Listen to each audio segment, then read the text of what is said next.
Punta tayo dun sa speed test. Try naman natin ngayon. Okay? Wait lang natin mga boss. Yan. Testing natin ngayon. So naka token text po ako. Makikita nyo po. Ayan, pumapalo siya ng 57, 55. Pero yung ping natin or MS natin nasa 19 lang mga boss. Dapat yung MS nyo nasa 15 to 25 MS lang. Tapos kung pumapalo sa inyo, halimbawa dito sa area ko, download nya 59 pataas, mas maganda. Yung upload nya nasa 10 pataas, maganda na rin yun mga boss. Basta yung download nyo dapat nasa 15 pataas yan. At yung upload nyo nasa 10 pataas. Okay? Ito sa akin maganda na siya. Pero sa inyo kasi hindi naman tayo pare-pareho ng mga signal. Okay? Basta yung MS nyo dapat 15 to 25 MS lang. Kapag ganyan mga boss, pwede na kayo makapag-play sa YouTube ng mga 1080p na 12 hours video. A few moments later. Okay? Try natin to. Yan, 12 hours video hanap tayo. So ito na yung ipi-play natin mga boss kasi ito yung merong 12 hours video. O ito yung may mga 1080p. Yan, so makita nyo nag-play ka agad. Pwede nyo siyang fast forward para makita nyo po. Ayan, kung makita nyo mga boss, pag pinas forward nyo yan, nagpe-play po agad siya. Hello guys, welcome back dito sa ating YouTube channel. Kamusta? Salamat nga pala sa walang sawa at patuloy na pagsuporta dito sa ating YouTube channel. So meron na naman tayong i-update sa inyo mga boss para po sa lahat ng mga gustong mapalakas yung kanilang mga internet data. Okay, lalo na po sa mga probinsya, sa mga liblib na lugar. So hanap na lang po kayo ng mga magandang signal. Pwede po kayo pumunta sa bayan o kaya sa palengke, kung saan man po meron ko yung maganda-gandang signal. Okay, para matry nyo po itong ating video tutorial. So good for all networks po pala itong ating setup. Pwede rin po sa mga naka dito SIM. So thank you po sa mga nagpi-feedback na mga naka dito SIM. So thank you po sa inyo. Pwede rin po ito, okay, sa lahat ng network, Smart, Token Text, Sensan, Globe and TM. Okay, pero sa GOMO wala pa po tayong update doon kasi wala na po akong GOMO ngayon. So sa mga naka dito pwede naman po. At sa mga gusto rin naman na gawa natin ng video tutorial yung para lang talaga sa dito, pwede rin pong gawa natin yun ng video tutorial. Pero sa ngayon po, good for all networks muna po yung gagawin nating tutorial. Pero kung ikaw ay naka dito, pwede mo na rin itry ito. Okay, so naka only data po pala ako. Papaita ko po muna sa inyo. Token text po yung gamit ko. Yan, paita ko muna sa inyo na merong only data itong ating token text. So hindi po lahat ng token text ay meron pong only data. Ayan, continue lang natin. Ayan, so makita nyo po pagka nag asterisk 123 number sign kayo, makita nyo po kagad na meron pong only data yung SIM card nyo. Okay, so kung kayo po ay meron na only data, pwede po kayong magpa-load. Pero kung ikaw first time mo lang nanood dito sa video tutorial natin, okay, wala ka pang idea, bago man yan o luma yung SIM card na gamit mo na token text, pwede mong itry sa asterisk 123 number sign para makita mo kung merong only data o wala. Okay, so kapag ka meron, congratulations. Kapag ka wala, pasensya na or sorry talaga kasi selected SIM lang po yung meron yan. So papakita ko po muna sa inyo, magpe-play tayo sa YouTube. Ipe-play po natin para makita nyo po na meron tayong promo, naka-only data po tayo. Okay, so ayan, makita nyo po meron po tayong promo dyan. Okay, so ngayon papakita ko po sa inyo ano po ba yung setup natin. Okay, papakita ko po sa inyo, punta po tayo sa settings. Ito po yung magiging setup natin. So good for all networks po, punta po kayo sa settings sa mga phone nyo, SIM card and mobile networks. Hindi ko alam kung anong gamit nyo, basta sa akin token text. Yan, click natin tong access point names. Yan, so gawa tayo ng panibago, click natin yung new APN. Okay, so ito yung magiging name niya mga boss, Speedbot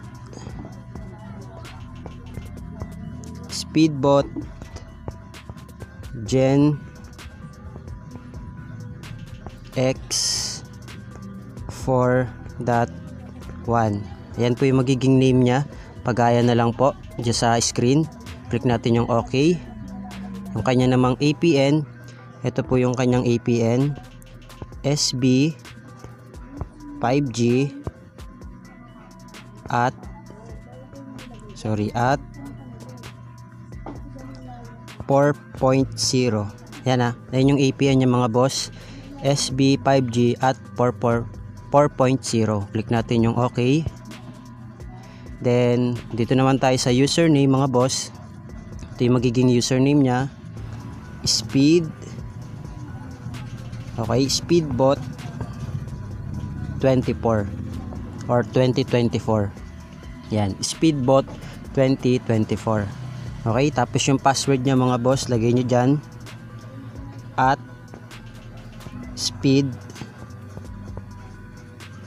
Speedbot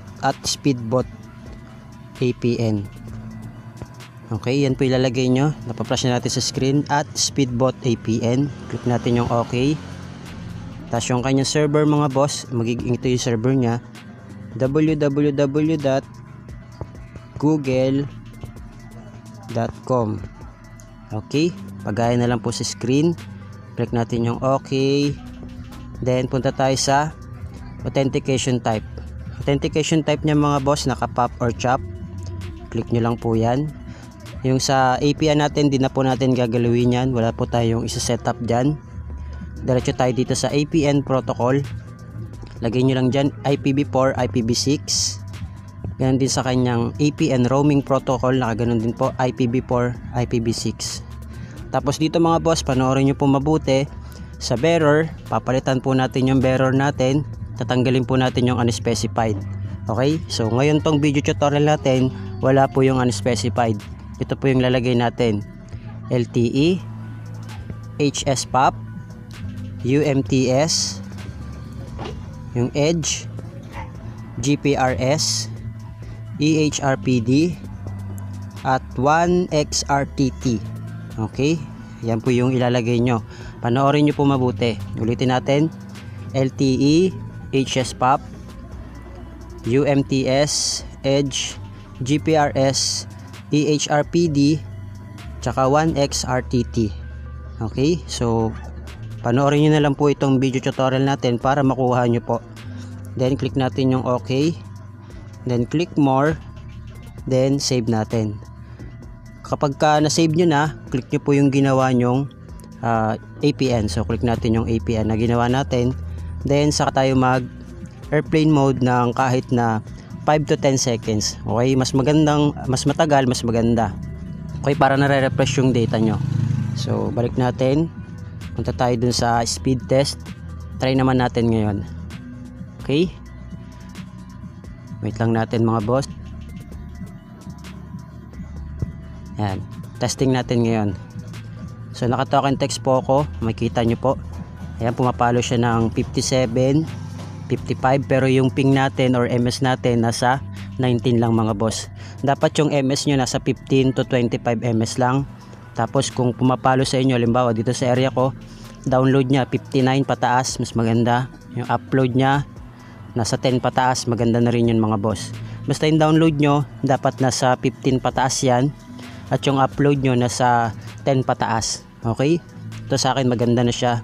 Pero sa inyo, kasi hindi naman tayo pare-pareho ng mga signal. Okay? Basta yung MS nyo, dapat 15 to 25 MS lang. Kapag ganyan mga boss, pwede na kayo makapag-play sa YouTube ng mga 1080p na 12 hours video.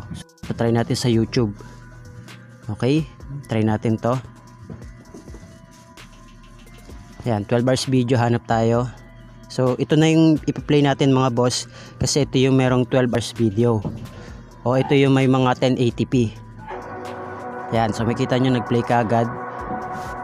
Pwede nyo siyang fast forward para makita nyo po. Kaya kung makita nyo mga boss, pag pinas forward nyo yan, nagpe-play po agad siya. Okay?